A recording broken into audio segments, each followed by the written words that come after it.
ریش بزرگوں اور قابل احترام نوجوان ساتھیوں، یہ قرآن مجید فرقان حمید یہ اللہ کی ایک رسی ہے۔ اس کا ایک سرا اللہ کے ہاتھ میں ہے اور دوسرا سرا انسانوں کے ہاتھ میں۔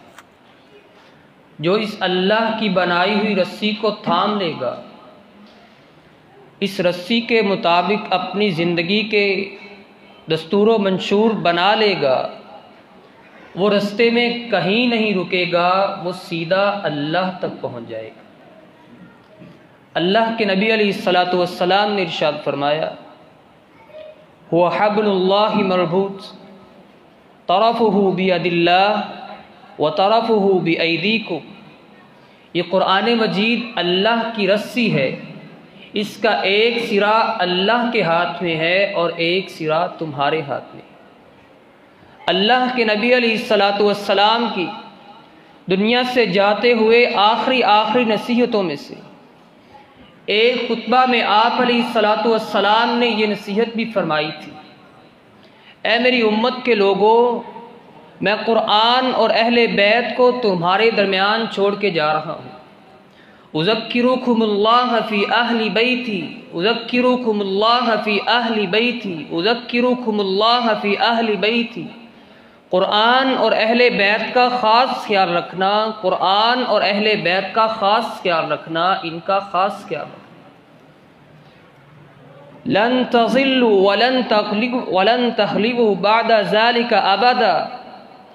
اگر تم قرآن کو تھام لو گے، اپنی زندگی کا دستور و منشور قرآن کو بنا لو گے، اس کے بعد تم کبھی بھی ہلاک اور تباہ نہیں ہوگے۔ اللہ رب رحمان کا قرآن اعلان فرماتا ہے، دنیا کائنات کے لوگوں، اگر تم اللہ کی رسی کو تھام لو گے، تم فرقوں میں نہیں بٹو گے۔ آج جو ہمارے معاشرے میں یہ باندھ کی بولیاں یہ ہمیں سنائی دیتی ہیں، آج جو اینٹ کی مسجدیں بنی ہوئی اور ان سے مختلف قسم کی صدائیں ہمیں سنائی دیتی ہیں، آج جو نفرتوں کے الاؤ ہمارے معاشرے کے درمیان بھڑک رہے ہیں اور ہمارا معاشرہ تباہ و برباد ہو رہا ہے، آج جو ہم فرقہ واریت کی آگ میں جل رہے ہیں، آج جو ہم ملی اور قومی سطح پہ مذہب کی بنیاد پہ، قوم کی بنیاد پہ، نسل کی بنیاد پہ، تہذیب کی بنیاد پہ، کلچر کی بنیاد پہ، ثقافت کی بنیاد پہ کوٹ کے ایک دوسرے سے بکھر چکے ہیں، اس کے پیچھے ایک وجہ ہے اور وہ قرآن پاک سے دوری ہے۔ یہ انسان کوئی بھیڑ بکریاں نہیں ہیں کہ ان کو ایک سنگل کے ساتھ باندھ دیا جائے، ایک زنجیر کے ساتھ باندھ دیا جائے اور ان سے کہا جائے کہ آپ نے یہاں سے ہلنا نہیں تو یہ اکٹھے ہو جائیں گے۔ اگر آپ انسانوں کو اکٹھا کرنا چاہتے ہیں، ان کے ذہنوں کے ایک سانچے میں ڈالنا ہوگا، ان کی عقل کے زاویوں کو ایک ڈائریکشن پہ لے کے آنا ہوگا، ان کے دماغ کو ایک سمت میں چلانا ہوگا۔ اسی لیے اللہ رب رحمان نے قرآن کو اپنی رسی کہا ہے۔ جب انسان قرآن کو تھام لیتے ہیں، اپنی زندگی کا دستور و منشور اللہ کی اس کتاب کے مطابق بنا لیتے ہیں، ان کی زندگی کے مقاصد ایک ہو جاتے ہیں، ان کی سوچ ایک ہو جاتی ہے۔ جب سوچ ایک ہو جاتی ہے، پھر اختلافات ختم ہو جاتے ہیں۔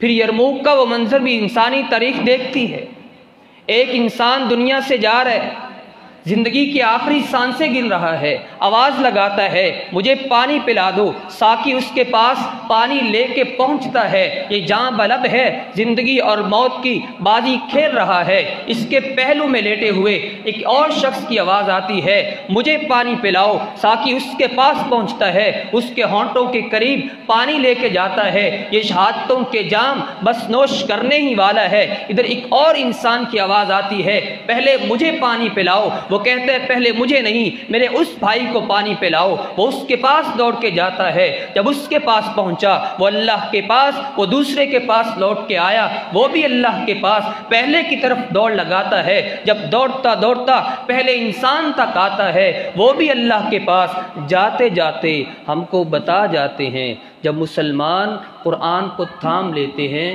پھر قرآن ان کو کیسے اکٹھا کر دیتا ہے۔ وہ جانوں کے دشمن تھے، ایک دوسرے کے مال کے دشمن تھے۔